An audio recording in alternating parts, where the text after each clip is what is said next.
문 앞 초인종 소리가 아직도 귓가에 남아있다. 장례를 치른 지 일주일째 되는 밤, 나는 작은 여행 가방 하나만 들고 아들의 신혼집 앞에 서 있었다. 그 집은 내가 내 손으로 마련해 준 곳, 내 피 같은 돈이 들어간 곳이었다. 화면을 2번 눌러주시고 구독해 주세요. 여러분의 따뜻한 손길이 다음 이야기의 시작이 됩니다. 아버님, 정말 죄송하지만 오늘 밤은 어렵습니다. 며느리의 목소리는 예의 바르지만 단단했다. 지은아, 하룻밤만 내일 아침 일찍 나갈게. 문틈으로 아들의 그림자가 비쳤다. 그는 바닥만 보며 아무 말이 없었다. 저희도 생활 패턴이 있어서요. 갑자기 오시면 곤란해요. 그 말이 가슴에 박혔다. 갑자기라니. 죽음 앞에서 이별을 마친 사람이 기대어 쉴 곳을 찾는 일이 그렇게 무례한가. 나는 더 말하지 못했다. 문은 조용히 닫혔고 현관 센서 등이 희미하게 꺼졌다. 그 길로 골목을 걸었다. 겨울끝 공기는 얇은 비닐처럼 살을 스쳤다. 나는 묻는다. 한도서, 너는 어디서부터 잘못 온 걸까? 나에게 남은 건 작게 부풀어 오른 가방과 빈집을 닮은 가슴뿐이었다. 돌아보면 평생은 단순했다. 새벽 5시에 일어나 도시락을 싸고 차고로 걸어가 지게차 시동을 걸었다. 엔진 소리는 늘 같았다. 으르릉, 깊은 속에서 울리는 소리. 그 소리를 좋아했다. 몸을 움직이면 먹고 살 수 있었다. 정직한 교환. 그게 노동이라고 배웠다. 아내 박영수는 나보다 부지런했다. 새벽 4시 반찬 가게 불을 켜고 국을 데웠다. 여보, 오늘 김치는 좀 더 삭혔어. 손님들이 좋아하시더라. 나는 고개를 끄덕이고 집을 나섰다. 말이 많을 필요는 없었다. 우리에게 말 대신 등이 있었다. 서로가 업어야 할 짐이 있었다.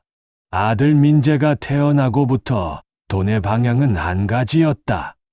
아이의 앞날, 초등학교 운동회 날, 나는 아들의 다리에 묶인 끈을 고쳐 묶으며 말했다. 넘어지면 천천히 일어나라, 끝까지 뛰면 된다. 민재는 고개를 크게 끄덕였다. 그 애는 부지런했고 성적표는 늘 단정했다. 나는 밤마다 영수증을 모아 노란 봉투에 넣었다. 봉투 위에 적힌 글씨는 항상 같았다. 민재 학원비. 지게차로는 모자랄 때가 많았다. 주말이면 공사장에서 자재를 날랐다. 겨울엔 손끝이 갈라져 피가 났다. 피가 묻은 장갑을 벗어 세탁기에 던지면 아내가 말없이 새 장갑을 내밀었다. 당신 손, 연고 좀 발라. 나는 대답 대신 다음 주에 잔업표를 보여주곤 했다. 우리는 말 대신 표정으로 합의했다. 더 버틴다는 뜻이었다. 그 무렵 민재는 말수가 줄었다. 밤늦게까지 독서실에 있다가 돌아와도 다녀왔습니다.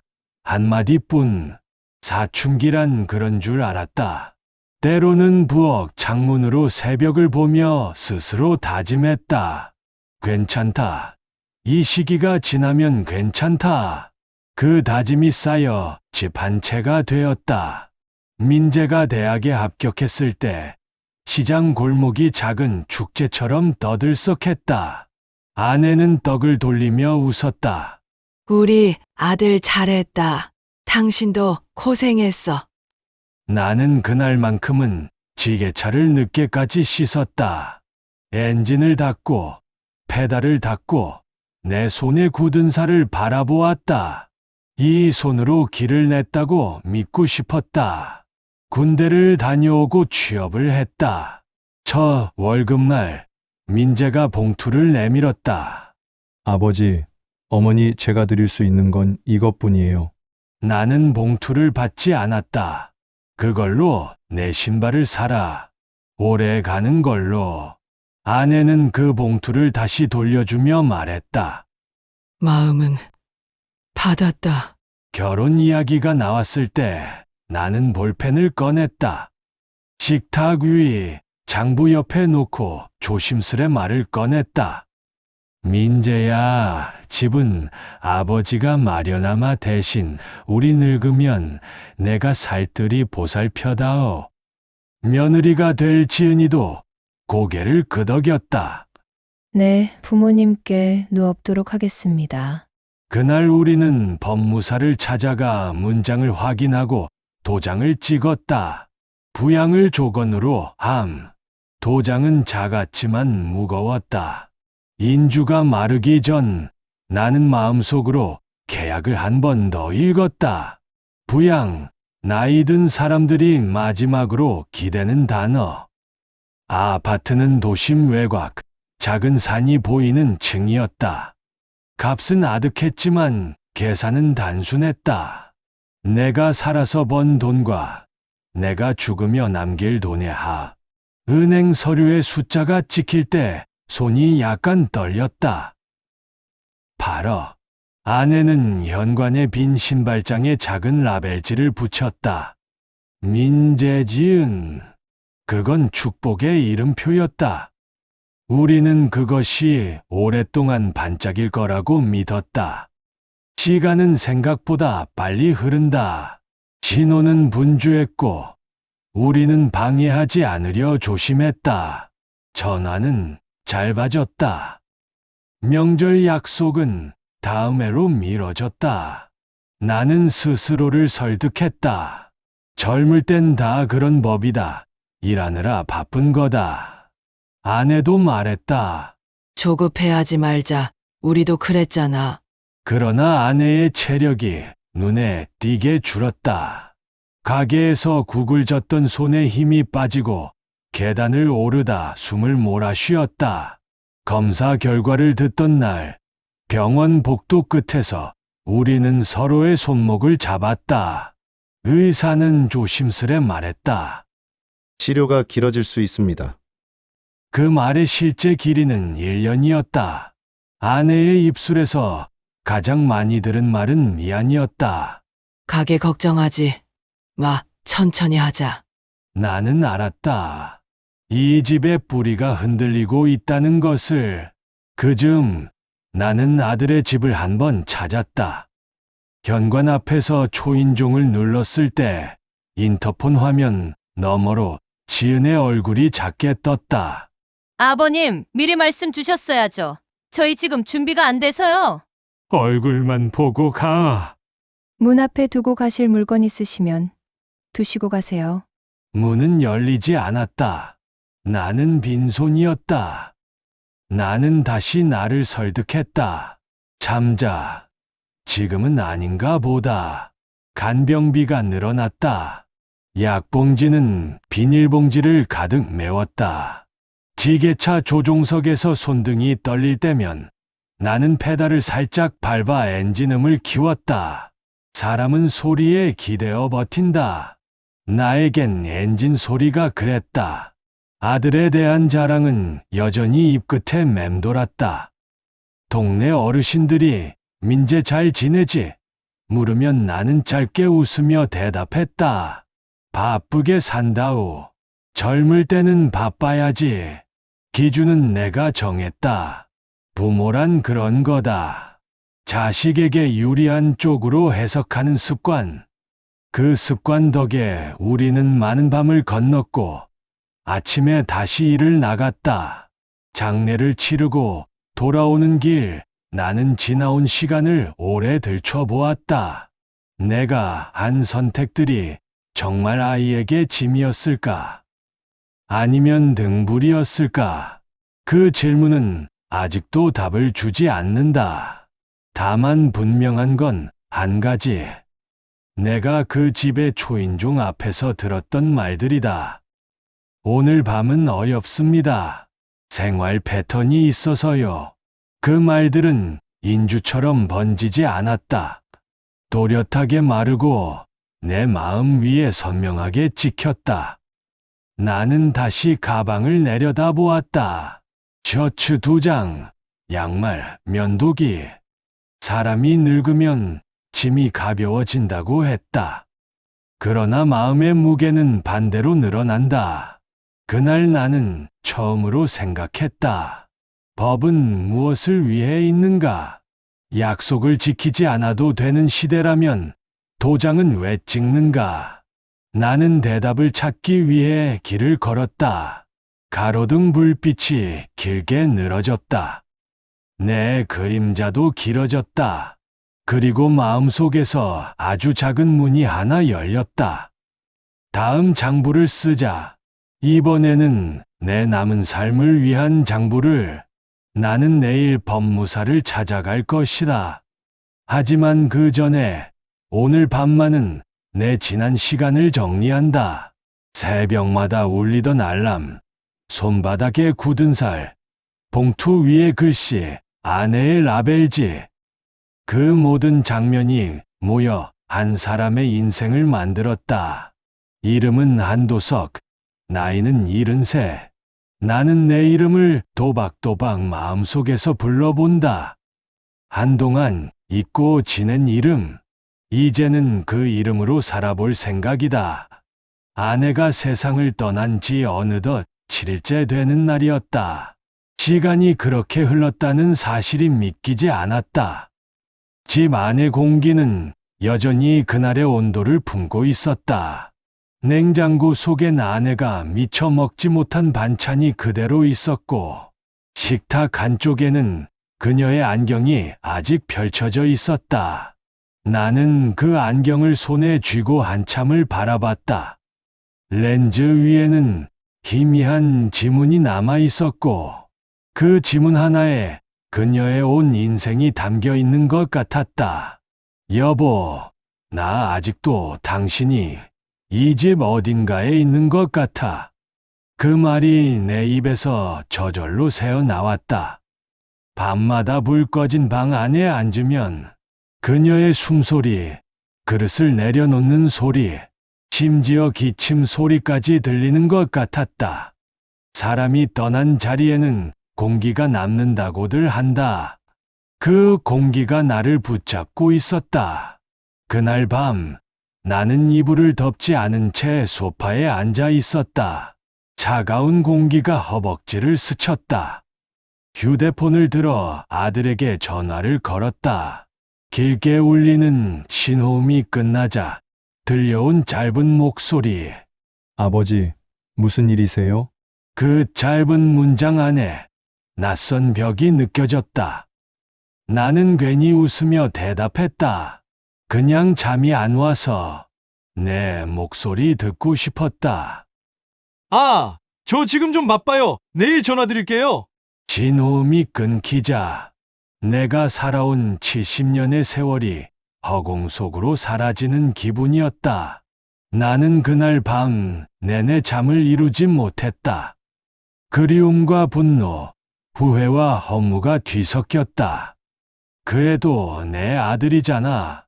그렇게 스스로를 달래봤지만 그 위로는 오래가지 않았다. 가족이라 믿었던 그 단어가 이제는 공허하게 들렸다. 다음 날 아침, 나는 결심했다. 혼자서는 견딜 수 없을 것 같았다. 그래서 작은 가방 하나에 옷 2벌과 약통을 챙겼다. 아내의 사진 한 장을 넣고 내 아들이 사는 아파트 주소를 다시 확인했다. 그래, 가자. 이번엔 미리 연락도 하지 말고 그냥 가보자. 그녀가 살아 있었다면 말렸을지도 모른다. 하지만 그날만큼은 누군가의 얼굴을 보고 싶었다. 현관문 앞에 섰을 때 손이 떨렸다. 초인종을 누르는 그 짧은 순간 나는 마치 세상 전체가 멈춘 것 같았다. 누구세요? 문 안쪽에서 들려온 며느리의 목소리. 나다. 아버지이다. 잠시 정적이 흘렀다. 문이 열리자 그녀는 당황한 듯 웃었다. 아버님, 갑자기 어떻게? 그 말 끝에는 냉기 같은 공기가 깃들어 있었다. 그냥 하루만 자고 가려 한다. 그녀의 시선이 내 손의 작은 가방으로 향했다. 오늘은 조금 힘들 것 같아요. 저희 일정이 있어서요. 뒤에서 아들이 나왔다. 그의 얼굴엔 놀람과 부담이 동시에 떠올라 있었다. 아버지, 들어오세요. 그 말에 잠시 안도했지만 그 뒤에 이어진 정적은 더 깊은 벽이 되었다. 거실에 앉아보니 낯선 냄새가 났다. 새 가구 냄새, 방향제 냄새, 나와는 다른 세상의 공기. 나는 작게 웃으며 말했다. 승민아, 이제는 혼자 있으니 좀 외롭다. 너희랑 같이 살면 안 될까? 며느리의 젓가락이 멈췄다. 아버님, 그건 좀 곤란해요. 이 집은 저희 신혼집이에요. 그래, 알겠다. 그 말을 하고 자리에서 일어섰지만 내 안에서는 어떤 끓는 무언가가 치밀었다. 그날 밤 나는 찜질방 바닥에 누워 있었다. 딱딱한 바닥이었지만 이상하게도 그곳이 내 집보다 편했다. 사람의 온기가 없는 집보다 이 낯선 공간이 더 따뜻하게 느껴졌다. 눈을 감자 아내의 얼굴이 떠올랐다. 여보, 우리가 잘못한 걸까? 그녀의 미소가 떠오르면서도 그 미소가 내 마음을 찢었다. 평생을 바쳐 키운 아들이 이제는 내게 문을 닫는 사람이 되어 있었다. 그때 나는 깨달았다. 이건 단순한 가족의 거리감이 아니었다. 이건 나의 인생 전체를 부정당하는 순간이었다. 다음 날 아침, 나는 다시 집으로 돌아왔다. 냉장고엔 어제 먹다 남은 국이 그대로였다. 그릇을 씻으려다 말고 손을 멈췄다. 이젠 더는 이 집에서 견딜 수 없을 것 같았다. 책상 서랍을 열었다. 그 안에는 오래된 서류철 하나가 있었다. 부양조건부 증여 계약서. 아내와 함께 도장 찍던 그날이 떠올랐다. 그녀의 손이 내 손 위에 얹혀 있었다. 당신, 나중에 몸 불편하면 승민이가 꼭 모셔줄 거예요. 그녀의 그 말을 믿었다. 그 믿음이 내 삶의 마지막 희망이었다. 나는 그 서류를 들고 법무사 사무실로 갔다. 문을 열자 종이 냄새와 잉크 냄새가 섞인 공기가 느껴졌다. 젊은 법무사가 내 말을 다 듣고 나서 말했다. 어르신, 이건 분명 조건부 증여로 되어 있네요. 부양 의무가 이행되지 않았다면 해제 청구 가능합니다. 그 말에 나는 숨을 깊게 들이마셨다. 정말 가능합니까? 증거가 있으면 충분합니다. 그날 밤 나는 다시 책상 앞에 앉았다. 병원 기록, 문자, 통화 내역을 꺼냈다. 손이 떨렸지만 눈은 또렷했다. 아내가 병원 침대 위에서 나를 보며 웃던 얼굴. 그 옆에 서 있던 텅 빈 문. 그 문틈 사이로 며느리의 차가운 얼굴이 떠올랐다. 병원 냄새 때문에 토한다며 문병을 거부한 며느리. 그 한 장면이 내 머릿속을 떠나지 않았다. 나는 손을 꼭 쥐었다. 이건 돈의 문제가 아니다. 마음의 문제다. 밖은 이미 새벽이었다. 창문을 열자 찬바람이 얼굴을 스쳤다. 멀리서 버스가 달려가는 소리가 들렸다. 세상은 여전히 돌아가고 있었다. 하지만 내 시간은 그날 멈춰 있었다. 나는 서류를 다시 한번 펼쳤다. 소유권 이전 청구. 그 문구가 눈에 들어왔다. 나는 펜을 들었다. 떨리는 손끝으로 서명을 했다. 그 순간 내 마음속에서는 두려움보다 깊은 평온이 찾아왔다. 이건 복수가 아니라 정리였다. 내가 흘린 땀과 눈물, 그 모든 세월의 무게를 바로 세우는 일. 이제 나는 다시 싸울 준비가 되어 있었다. 더 이상 아버지로서가 아니라 한 사람으로서 내 삶을 지키기 위해. 아침 공기가 유난히 차가웠다. 나는 일찍 눈을 떴지만 몸은 쉽게 움직이지 않았다. 오늘은 재판이 있는 날이었다. 내 인생에서 단 한 번도 법정이라는 곳에 서본 적이 없었다. 하지만 오늘 나는 거기에 서야 했다. 양복을 꺼내 입었다. 그 옷은 아내 장례식 때 입었던 바로 그 옷이었다. 구김이 그대로 남아 있었지만 다림질할 생각은 들지 않았다. 그 구김조차 내 지난 세월 같았다. 흠집나고 구겨졌지만 그래도 살아온 흔적이었다. 거울을 보니 내 얼굴이 낯설었다. 볼이 패이고 눈 밑엔 깊은 그늘이 졌다. 그런데 그 얼굴이 이상하게 평온했다. 그래, 오늘만큼은 떳떳하게 가자. 나는 스스로에게 그렇게 말했다. 법원 앞에는 이미 사람들이 북적였다. 다들 각자의 사연을 안고 이곳을 찾은 사람들이겠지. 나는 그들 틈에 섞여 조용히 걸었다. 손에는 두툼한 서류 봉투를 쥐고 있었다. 그 안에는 내 지난 40년의 인생이 들어 있었다. 재판장은 생각보다 컸다. 법대 위에 판사, 그 옆에 서기, 그리고 방청서. 그곳의 공기는 차가웠지만 그 차가움 속에서 오히려 마음이 또렷해졌다. 내 맞은편에는 아들과 며느리가 앉아 있었다. 단정한 정장 차림. 그리고 그들 옆에는 잘 차려입은 변호사가 앉아 있었다. 그들의 표정은 굳어 있었고 내 눈을 피했다. 나는 잠시 그 얼굴들을 바라보다가 고개를 숙였다. 판사가 서류를 들여다보며 입을 열었다. 사건 번호 25-1843 조건부 증여 해제 및 소유권 이전 청구 사건입니다.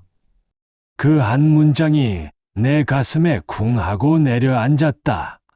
법정이 이렇게 무겁게 느껴질 줄은 몰랐다. 변호사의 목소리가 먼저 울려 퍼졌다. 존경하는 재판장님, 원고는 자발적으로 증여를 한 것이며 피고들은 부양의 의무를 최대한 이행했습니다. 나는 주먹을 꼭 쥐었다. 내 손등에 핏줄이 붉어졌다. 이행했다고? 한 번이라도 진심이 있었던가? 판사가 나를 바라보았다. 원고 말씀하시겠습니까? 나는 천천히 자리에서 일어났다. 그리고 숨을 크게 들이쉬었다. 저는 73세입니다. 평생 지게차를 몰며 살았습니다. 남들보다 가진 건 적었지만 누구보다 열심히 일했습니다. 제 아들은 그 덕에 좋은 학교에 가고 좋은 회사에 들어갔습니다. 그게 제 인생의 전부였습니다. 잠시 말을 멈추자 방청석이 고요해졌다. 나는 서류를 꺼내 들었다. 이건 제가 아내와 함께 작성한 부양조건부 증여 계약서입니다. 이 집은 단순한 선물이 아니었습니다. 우리의 마지막 믿음이었어요. 목소리가 떨렸다. 하지만 멈추지 않았다. 아내가 투병할 때 저는 매일 병원에 있었습니다. 그 아이들은 단 3번 왔습니다. 단 3번, 그것도 10분 남짓. 며느리는 병원 냄새가 난다며 문병을 거부했습니다. 그런데 이제 와서 부양의 의무를 다했다고 말합니다. 그게 정말 인간의 말입니까? 법정 안이 조용해졌다. 나는 다시 아들을 바라봤다. 그의 얼굴은 창백했고 시선을 피했다. 저는 아들을 사랑했습니다. 지금도 그 마음은 남아 있습니다. 하지만 사랑은 의무를 대신하지 못합니다. 그들이 조건을 어겼다면 그건 단지 계약의 위반이 아니라 가족의 약속을 저버린 겁니다. 판사는 내 얼굴을 잠시 바라보다 고개를 끄덕였다. 그 순간 내 눈가가 뜨거워졌다. 재판은 몇 차례 더 이어졌다. 그들은 변호사를 통해 여러 이유를 댔다. 몸이 아팠다. 회사 일이 많았다. 정신적으로 힘들었다. 하지만 내겐 단 하나의 이유만 있었다. 그 어떤 상황에서도 부모를 외면해서는 안 된다는 것. 그리고 마침내 마지막 재판 날이 왔다. 그날의 법정 공기는 유난히 무거웠다. 나는 판사 앞에 섰다. 피고들은 조건부 증여의 핵심 조건인 부양 의무를 명백히 위반했으므로 원고의 청구를 인용합니다. 그 한 문장이 내 인생을 바꿨다. 아들은 자리에서 고개를 숙였다. 며느리는 얼굴을 감췄다. 나는 그들을 바라보며 아무 말도 하지 않았다. 이겼다는 기쁨보다 끝났다는 허무함이 먼저 밀려왔다. 법정을 나서는데 아들이 조심스레 다가왔다. 아버지, 죄송합니다. 나는 그의 눈을 바라봤다. 그 눈 속엔 두려움과 후회가 섞여 있었다. 하지만 그 눈빛이 너무 늦게 찾아왔다. 승민아, 기회는 살아있을 때 주는 거야. 이제는 너무 늦었어. 내 목소리가 떨렸지만 확실했다. 그 말이 그 아이의 마지막 눈빛을 지워버린 듯했다. 그 후로 한 달이 흘렀다. 나는 다시 내 집으로 돌아왔다. 빈 집 안엔 오래된 가구들과 함께 조용한 평화가 자리 잡고 있었다. 처음에는 적막이 두려웠지만 이젠 그 침묵이 나를 지켜주는 것 같았다. 창가에 앉아 커피를 마시며 하늘을 바라봤다. 하늘은 맑았고 햇살은 따뜻했다. 아내가 좋아하던 화분이 창가에서 자라고 있었다. 그 화분을 바라보며 나는 혼잣말을 했다. 여보, 나 결국 해냈어. 당신이 지키고 싶던 우리 마음, 내가 지켰어. 눈물이 흘렀다. 하지만 이번엔 슬퍼서가 아니었다. 어쩌면 아내가 하늘에서 미소 짓고 있을지도 모른다. 내 전화기에는 여전히 아들의 번호가 남아 있었다. 몇 번 삭제하려다 결국 그대로 두었다. 어쩌면 언젠가 진심 어린 한 통의 전화가 올지도 모르니까 그때 나는 뭐라고 답할까? 그래, 괜찮다. 그 말이 입안에서 맴돌았다. 하지만 아직은 아니다. 지금은 조용히 나를 위한 시간을 살고 싶었다. 나는 커피를 내려놓고 창문을 열었다. 부드러운 바람이 방 안으로 들어왔다. 바람 속에는 어딘가에서 들려오는 새소리와 멀리서 울리는 교회 종소리가 섞여 있었다. 삶은 여전히 흘러가고 있었다. 나는 오늘도 그 한가운데서 아내의 목소리를 떠올렸다. 여보, 이제 그만 울어요. 당신은 충분히 잘 해냈어요. 그 말이 귓가에 맴돌았다. 나는 조용히 눈을 감았다. 그리고 처음으로 마음속에서 진심으로 속삭였다. 그래, 나 이제 괜찮아. 새벽 공기가 차갑게 들이마셨다가 천천히 가슴 속까지 내려앉았다. 버스에서 내리자 작은 시골 정류장이 나를 삼키듯 조용했다. 전봇대 위 스피커에서 아침 안내 방송이 흐르고 먼들길 너머로 얕은 안개가 들풀을 적시고 있었다. 손에 든 캐리어 손잡이가 덜컥거릴 때마다 지난 서울의 시간들이 하나씩 떨어져 나가는 느낌이었다. 나를 맞아주는 건 화려한 간판도 붐비는 지하철도 아니었다. 바람, 흙냄새, 멀리서 들려오는 달구름, 그리고 늦게 여는 구멍가게 셔터 소리. 오랜만에 세계가 느리게 움직이는 것을 온몸으로 느꼈다. 마을 입구엔 오래된 느티나무가 서 있었다. 굵은 나이테가 세월을 말하듯 굽은 몸통에 손을 대 보았다. 껍질의 거칠음이 손바닥을 훑고 지나가자 묘하게 마음이 가라앉았다. 도시에서는 하루에도 몇 번씩 올라갔다 내려오던 심장이 여기선 반박자 느리게 두근거렸다. 내가 살아남기 위해 계속해서 조였던 마음의 벨트를 느티나무가 조용히 풀어주는 것 같았다. 빈 집을 얻었다.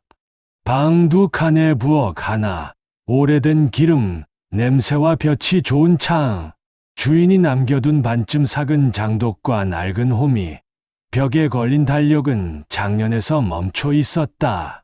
창문을 열자 들판이 한 화면에 들어왔다.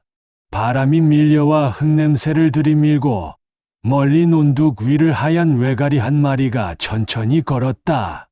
여기서는 TV 소리 대신 바람이 소식을 전하는구나. 커튼을 걷은 채 한참을 서 있었다. 마음 깊숙한 곳에서 소리 없는 울음이 풀어졌다. 이 공간엔 아무도 나를 재촉하지 않았다. 침묵이 내 편이었다. 전날은 물청소만 했다. 걸레질을 하니 오래된 먼지에서 낯선 사람들의 시간이 먼지처럼 일어났다 가라앉았다. 땀이 등에 붙을 즈음 문간에서 누군가 기침을 한다. 어르신, 새로 들어오셨어요? 지게를 메고 선 중년 남자가 미소를 띄었다. 네, 오늘 왔습니다. 아, 잘 오셨어요. 여기 어지간히 살만합니다. 물은 우물보다 마을 수도가 좋아요. 호미는 내 거 하나 더 드릴게요. 손에 익으실 때까지 쓰세요. 이름은 강판수. 고지어 맞은편에서 장화를 끌며 아주머니가 달려왔다. 어르신 김치 조금 가져왔어요. 입만 없을 땐 물김치가 최고예요. 아이, 뭘 이런 걸 말끝이 흐려졌다. 이런 인사, 얼마 만이던가. 도시에서 건네받은 건 늘 영수증과 번호표뿐이었는데, 여기선 이름 대신 음식의 온도가 먼저 다가왔다. 둘째 날, 장을 보러 읍내에 나갔다. 버스 안에서 창밖의 논을 보며 멍하니 앉아 있으니, 옆자리 할머니가 슬쩍 말을 건넨다. 아저씨는 어디서 오셨대요? 서울 쪽에서요. 거긴 바쁘죠. 여긴 배가 고프지 마음이 바쁜 데는 아니에요. 말 한마디가 가슴에 남았다. 시장에 들어서자 수북하게 쌓인 대파와 갓 딴 상추, 갓 구운 약과 냄새가 한 번에 밀려왔다. 손님과 상인의 말들이 탁탁 부딪히지 않고 보드랍게 흘렀다. 필요한 것만 골라 들고 나오는데 바람이 내 어깨를 툭 치고 지나갔다. 살아남기 위해 씹던 단단한 일을 서서히 풀어도 되겠구나. 마을회관에서는 매주 화요일 품앗이 모임이 열렸다. 강판수 씨가 손짓했다. 어르신, 오늘은 고랑을 내는 날이에요. 괜찮으시면 나가봅시다. 삽을 쥐자 손바닥에 금방 물집이 잡혔다. 도시에서 내 손은 너무 깨끗해져 있었다. 반나절을 꼬박 허리를 굽히자 오래된 통증이 다시 통지서를 보내왔다. 허리가 먼저 아프다 알려주고 다리가 뒤따라 묵직해졌다. 땀이 허리춤을 타고 흘러내릴 때 판수 씨가 살짝 내 엉덩이를 밀어주듯 말했다. 허리는 이렇게, 다리는 이렇게. 땀은 거짓말 안 해요. 서울에서 나는 늘 결과만 보았다. 여기선 과정이 전부였다. 오늘 고랑이 삐뚤어도 내일 다시 고치면 된다. 계절이 교정해 줄 것이다. 저녁이면 어둠이 도시보다 빨리 온다. 한낮에 새소리가 발걸음을 거두고 대신 개구리 소리가 논에서 퍼졌다. 전등 하나 켜고 방바닥에 앉아 있으면 바람이 벽을 두드리는 소리가 또렷이 들린다. 혼자가 두렵지 않았다. 외로움과 고독은 달랐다. 외로움은 누군가를 찾게 하지만 고독은 자기에게 돌아오게 한다. 나는 손등에 주름을 쓰다듬었다. 이 주름 하나마다 내가 지나온 시간의 이름들이 눌러 앉아 있었다. 가장 깊은 주름에는 아내의 이름이, 그 옆에는 아들의 이름이, 그리고 그 아래엔 끝내 말하지 못한 문장들이. 일찍 자고 일찍 일어났다. 새벽에는 마을 우체통 앞에 신문이 떨어진다. 커피포트에서 김이 오르고 뜨거운 잔을 두 손으로 감싼 채 마당으로 나가 앉는다. 밖에선 붉은 빛과 파란 빛이 얇게 겹치고 논물의 첫 햇살이 어지럽게 부서진다. 나는 그 빛을 눈으로 마셔 넣었다. 머릿속에 소음이 줄었다. 서울에서 나는 늘 내일을 살아치웠다. 여기선 오늘을 겨우 산다. 그것만으로도 꽉 찬 하루가 된다. 며칠 후 마을 이장님이 들렀다. 봄감자 모종 조금 남았는데 심어 보실라우. 감자는 많이 안 먹는데요. 먹으려고 심는 게 아니라 사기려고 심는 거예요. 땅하고요. 말맛이 좋았다. 감자를 심는 날, 나는 흙 속에 내 하루를 한 알씩 심는 기분이었다. 눈은 위로 가게. 너무 깊이 넣지 말고. 반수 씨가 웃으며 알려준다. 흙을 덮고 발바닥으로 살짝 눌러준 뒤, 한 걸음 뒤로 물러서 보았다. 고르게 누운 작은 봉긋함들이 고요한 합창을 시작하는 것 같았다. 이 작은 생명들이 오늘 밤에도 내 안쪽 어둠을 조금씩 먹어치워 줄 것이다. 장날엔 사람 냄새가 모여들었다. 새로 보는 얼굴들에게 꾸벅 인사를 하면 그들도 꾸벅 받아주었다. 이름을 묻지 않아도 서로의 사정을 대략 알게 되는 곳. 누군가는 사위를 자랑하고 누군가는 무릎을 걱정한다. 누군가는 봄비를 점치고 누군가는 농약값을 흉본다. 나는 듣는 사람이었다. 그들의 말 사이사이로 내 말없이 끄덕임이 끼어들었다. 하루가 그렇게 갔다. 돌아오는 버스 안에서 나는 창에 머리를 기댔다. 유리 너머로 물결처럼 넘실대는 보리의 등을 보며 내 등이 조금 고다졌음을 알았다. 밤이면 아내의 사진을 꺼내 올려다본다. 도시에서처럼 매달리듯 바라보지 않는다. 대신 오늘 본 풍경을 천천히 이야기한다.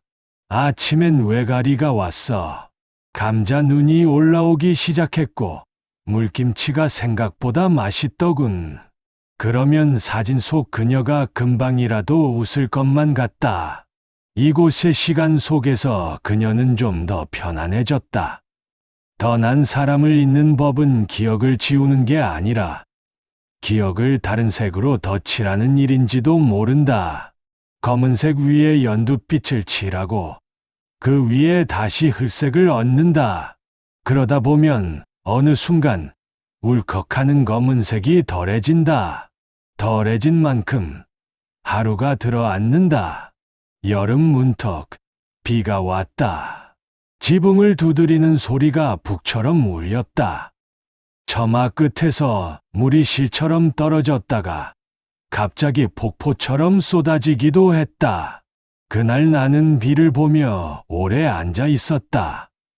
도시에서의 비는 늘 번거로움이었는데 여기의 비는 공연이었다. 흙과 물이 만나 새로운 냄새를 만들고 논의 숨이 고르게 들어 쉬는 것이 보였다. 비가 그치고 나니 허공이 더 가벼워진 것처럼 느껴졌다. 나는 장화를 신고 마당에 나가 빗물을 밟았다. 발바닥이 미끄러지다 잡히는 감촉이 묘하게 좋았다. 나의 중심이 딱 제 자리를 찾아가는 느낌. 사람들과의 거리는 자연스럽게 좁혀졌다.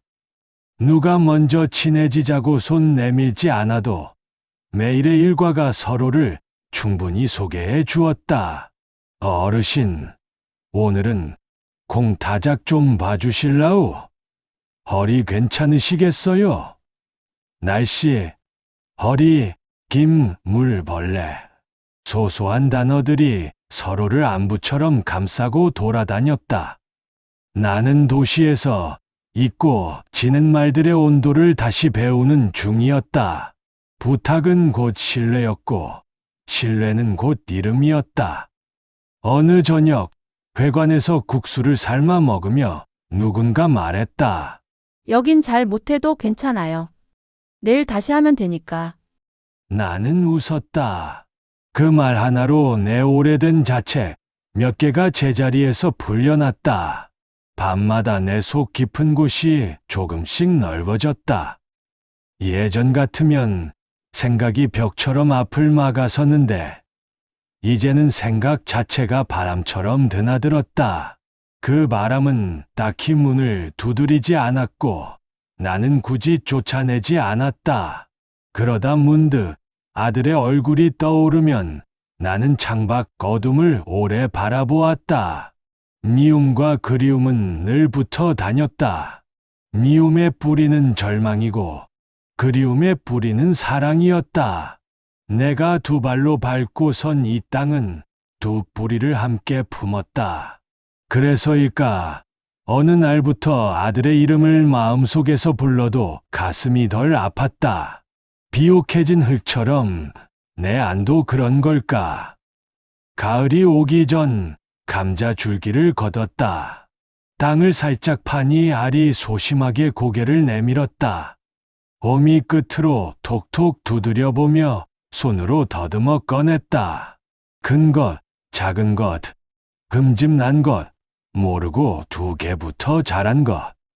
바구니에 담길수록 마음이 이상하게 가벼워졌다. 수확은 숫자가 아니라 손의 감촉이구나. 누구에게 보여주지 않아도 내 손이 알면 되는 일. 집에 돌아와 감자를 삶아 소금만 톡 찍어 먹었다. 입안에서 부서지는 온기가 오래 굳어있던 마음의 덩어리를 같이 부수는 것 같았다. 당신, 이 맛 알지? 산 사람에게 말을 걸었지만 대답은 오래전에 떠난 사람의 미소로 돌아왔다. 그날 밤 책상 앞에 앉았다. 오래 미뤄둔 일이 있었다. 서랍을 열고 긴 종이를 꺼냈다. 펜을 들고 한참을 망설였다. 손등 위로 밤벌레가 날다 잠시 앉았다가 다시 날아갔다. 나는 아주 천천히 첫 문장을 썼다. 승민아, 여기서는 하루가 느리게 간다. 첫 줄이 종이에 올라앉자 가슴이 웅웅 울렸다. 눈물이 아닌 울림이었다. 둘째 줄을 썼다. 아빠는 이제 너를 미워하는데 힘을 쓰지 않기로 했다. 셋째 줄, 넷째 줄 문장이 길어지자 밤이 짧아졌다. 어쩌면 이 편지는 보내지 못할지도 모른다. 그래도 괜찮았다. 편지는 먼저 나에게로 가는 중이었다. 문장 하나가 내 안의 오래된 어둠을 한 줌씩 걷어냈다. 문장엔 햇살이 있었다. 새벽이 더웠다. 산등성이가 연한 보랏빛에서 복숭아빛으로 다시 연금빛으로 변했다. 나는 종이를 접어 봉투에 넣었다. 주소를 쓰지 않았다. 대신 봉투 겉면에 작은 점 하나를 찍었다. 언젠가 보낼 수도 있고 내 서랍에 오래 묵힐 수도 있겠지. 중요한 건 점이었다. 시작의 표시. 용서가 용납이 아니라 내 삶을 회복하는 기술임을 조금은 알 것 같았다.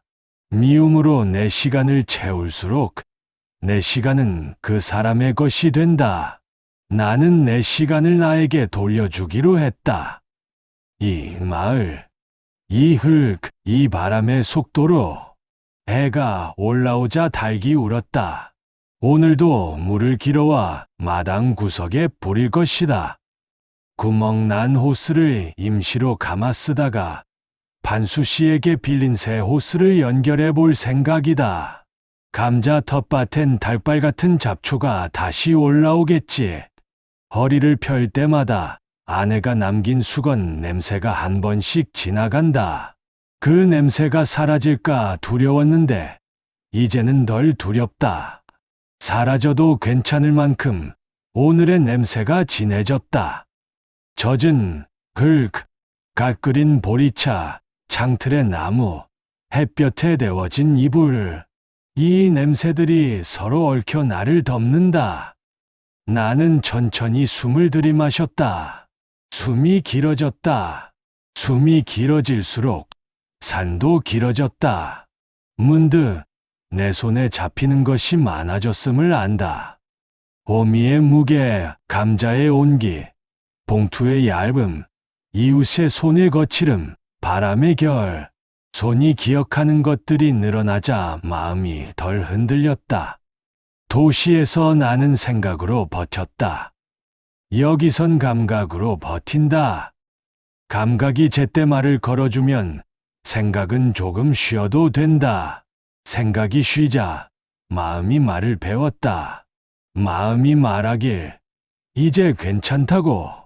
괜찮지 않았던 시간들도 괜찮아지는 쪽으로 천천히 이동할 수 있다고. 점심에 회관에서 콩나물국을 먹다가 나는 잠깐 멍해졌다. 국물 위에 작은 기름방울이 동그랗게 맺혀 서로 부딪히다 이내 하나로 합쳐졌다. 그 장면이 은근히 오래 남았다. 사람 사이도 저럴 수 있을까? 떨어져 나가던 것들이 어느 날 문득 조용히 합쳐지는 것. 억지로 섞지 않아도 온기가 맞으면 자연히 가까워지는 것. 나는 국물을 한 숟갈 더 떠먹었다. 뜨거운 것이 목을 지나가며 속을 데웠다. 오래 식어 있던 자리들이 조금씩 따뜻해졌다. 저녁, 집으로 돌아와 봉투를 다시 꺼내 보았다. 다시 넣었다. 그리고 서랍을 닫았다. 오늘은 보내지 않기로 했다. 대신 내일 감자 몇 알을 더 캐서 이웃들과 나눌 생각이다. 나눔이 먼저 말을 걸어줄 것이다. 말은 언젠가 따라올 것이다. 밤하늘엔 별이 많았다. 도시에서는 소음이 별을 가렸는데 여기선 침묵이 별을 꺼내준다. 나는 마당 걸상에 앉아 오래 올려다보았다.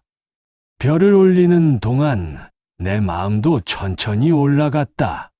별은 멀지만 빛은 가깝다. 용서도 화해도 그럴 것이다. 멀어 보여도 그 빛은 이미 여기까지 와 있다. 바람이 불었다. 커튼이 가볍게 흔들렸다. 나는 창문을 반쯤 닫고 잠자리에 들 준비를 했다. 등을 이불에 붙이자 땅이 등을 받쳐주었다. 여보, 잘 자. 내 입에서 나온 말이 공기 중에 살짝 머물다 사라졌다. 그 말이 사라지기 전에 다른 말이 뒤따랐다. 승민아, 잘 지내니? 소리 내어 부르지 않았지만 내 마음은 분명히 들었다. 오늘은 이 한마디면 충분했다. 내일은 또 내일의 한마디가 있을 것이다. 그리고 어느 날 그 말은 편지가 되고 언젠가 전화가 될지도 모른다. 다만 서두르지 않기로 했다. 이 마을의 계절처럼 내 마음도 제철에 익을 것이므로 눈을 감았다. 오늘도 잘 살았다. 내일도 잘 살아볼 것이다. 아주 느리게, 그러나 분명히. 흙처럼, 바람처럼, 나무처럼. 그리고 언젠가 나는 서랍에서 봉투를 꺼내어 주소를 적을 것이다. 그때의 내 손은 지금보다 덜 떨릴 것이다. 그제서야 나는 진짜로 말을 건네리라. 미움이 아니라 삶에서 건져 올린 말로. 아들아, 우리 밥 한 번 먹자. 그때면 감자도 잘 익었을 테고 국물 위 기름 방울도 서로를 알아볼 것이다. 그 생각을 하니 잠이 왔다. 가을이 깊어갈 무렵 나는 여느 때처럼 밭에 나와 고추대에 매달린 마지막 고추를 따고 있었다. 바람은 선선했고 하늘은 유난히 높았다. 낮게 깔린 구름 사이로 햇살이 비쳐 마치 오래된 사진 속 한 장면처럼 세상이 고요했다. 이제 내 나이 73. 한때 도시의 소음과 외로움에 지쳐 이곳으로 내려왔지만 지금은 이 시골의 바람이 내 삶의 일부가 되어 있었다. 그런데 문득 내 손끝에 닿는 고추의 붉은 빛이 이상하게도 승민이 얼굴처럼 아른거렸다. 승민아, 잘 지내냐? 혼잣말처럼 중얼거렸다. 대답은 들리지 않았지만 하늘 끝 어딘가에서 바람이 살짝 흔들리며 대답하는 듯했다. 저녁이 되어 집으로 돌아오자 포대 위에 낯선 봉투 하나가 놓여 있었다. 이웃이 두고 간 우편물이라고 했다. 서울에서 온 봉투엔 깔끔한 글씨로 내 이름이 적혀 있었다. 손끝이 떨렸다. 열어보니 낯익은 글씨체의 편지 한 통. 아버지, 많이 늦었죠? 죄송하다는 말로는 부족하지만 그래도 꼭 한번 얼굴을 뵙고 싶습니다. 그날 이후로 단 하루도 편히 잠든 적이 없습니다. 어머니 꿈을 꾸면 늘 죄스러워서 숨이 막힙니다. 이번 주말에 윤희와 함께 내려가겠습니다. 제발 한 번만 만나주세요. 승민 올림. 그 자리에서 한동안 아무 말도 하지 못했다. 눈물이 아니라 가슴속 어딘가에서 조용히 뜨거운 게 올라왔다. 그 주말, 마당에 감나무 잎이 반쯤 떨어져 있을 때 먼 길을 달려온 하얀 차 한 대가 마을 어귀에 멈춰 섰다. 나는 대문 앞에서 숨을 고르고 서 있었다. 문이 열리고 한 남자가 천천히 내렸다. 머리는 예전보다 휘어졌고 어깨는 조금 굽어 있었다. 그 뒤로 고개 숙인 여자가 따라 나왔다. 승민과 윤희였다. 잠시 침묵이 흘렀다. 바람이 감나무 잎을 흔들었고 달 우는 소리만 들렸다. 승민이 먼저 한 걸음 다가왔다. 아버지, 그 한마디에 나는 온몸이 굳었다. 아버지라는 단어가 이렇게 무겁고 그리운 소리였던가. 승민은 그대로 무릎을 꿇었다. 정말 죄송합니다. 아버지, 어머니 돌아가실 때 제가 인간이 아니었습니다. 윤희도 눈물을 흘리며 그 옆에 엎드렸다. 아버님, 그땐 제가 너무 어렸습니다. 현실이 무서웠고 제 체면이 더 중요했습니다. 용서해 주세요. 나는 한동안 아무 말도 하지 않았다. 그들의 고개 숙인 뒷머리가 햇빛에 반짝였다. 시간이 천천히 멈춘 듯했다. 일어나라. 내 목소리가 생각보다 낮게 깔렸다. 벌써 용서했단다. 너희가 나 찾아온 그 순간 그걸로 됐다. 승민은 고개를 들지 못하고 흐느꼈다. 아버지, 다시는 그런 일 없을 겁니다. 어머니께도 이제라도 효도하고 싶었는데. 그 마음이면 된다. 나는 천천히 아들의 어깨를 잡아 일으켰다. 손끝이 떨렸다. 어릴 적 그 작던 어깨가 이제는 나보다 훨씬 크고 무거워 있었다. 윤희는 집 안으로 들어와 묵묵히 마루를 쓸기 시작했다. 아버님, 이 집 정말 예쁘네요. 그 말에 나는 웃었다. 그래, 이제는 내 마음처럼 고요하지. 윤희의 눈가에도 미소가 번졌다. 점심상에는 된장찌개 냄새가 퍼졌다. 세 사람의 식탁은 오랜만에 웃음소리로 채워졌다. 이 된장 맛, 어머니 손맛이랑 똑같아요. 윤희의 말에 잠시 눈시울이 붉어졌지만 나는 그냥 웃었다. 그럼 내 시어머니가 직접 띄운 된장이니까. 식사 후 마당에 세 사람이 함께 섰다. 가을 햇살 아래 감나무 잎 사이로 바람이 스치며 반짝이는 순간이었다. 아버지, 앞으로는 자주 올게요. 그래, 꼭 그래라. 나는 잠시 하늘을 올려다봤다. 그 하늘 어딘가에 있을 아내가 지금 웃고 있을 것만 같았다. 그날 밤, 작은 마을의 별빛 아래 세 사람은 오래도록 이야기했다. 승민은 도시에서의 삶을, 윤희는 후회와 다짐을, 나는 다시 살아갈 내일을 이야기했다. 그리고 마지막엔 그토록 그리웠던 말이 들려왔다. 아버지, 사랑합니다. 그래, 나도 사랑한다. 눈물 대신 웃음이 번졌다. 별빛이 유난히 밝았다. 그건 아마 하늘에 누군가가 기뻐서 웃고 있었기 때문일 것이다. 사람은 누구나 실수를 하지만 진심으로 후회하고 돌아온다면 그곳이 바로 가족이고 사랑이다. 인생의 가을 끝자락에서 나는 다시 가족을 품었다.